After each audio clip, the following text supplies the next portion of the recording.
কথা বলে রাখি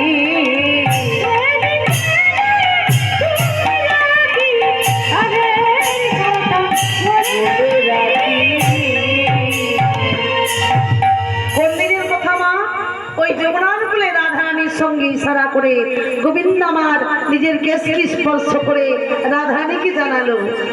আর জানিয়ে কি বললো মা, ওই আগামী দিনে তোমার কেশর কুঞ্জে উদয় হব একথা জানিয়ে রাধারানী সমস্ত সখীদেরকে সঙ্গে করে আর ধীরে ধীরে যমুনার কুল থেকে বাড়িতে ফিরে।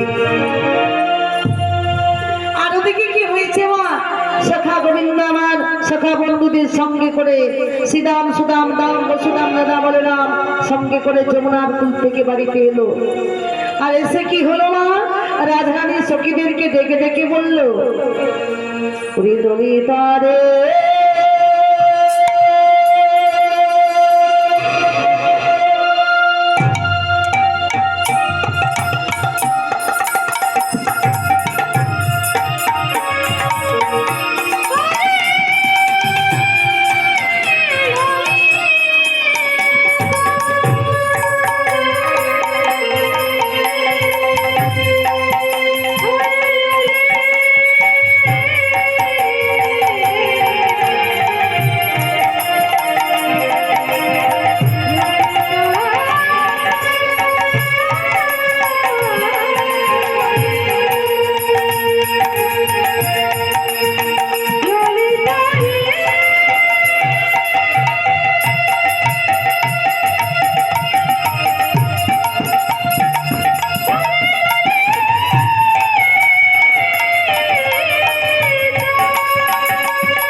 কারণ আজকে আমাদের মধ্যে প্রাণ বল্লভ গোবিন্দের উদয় হবে।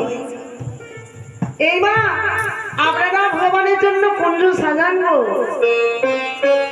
আমি বুঝতে পেরেছি মা, মায়ের অনেক ভক্তি আছে গো, কিন্তু মায়েদের মধ্যে যারা দীক্ষা নিয়েছেন মা তারা আরো ভালোভাবে বুঝতে পারবেন।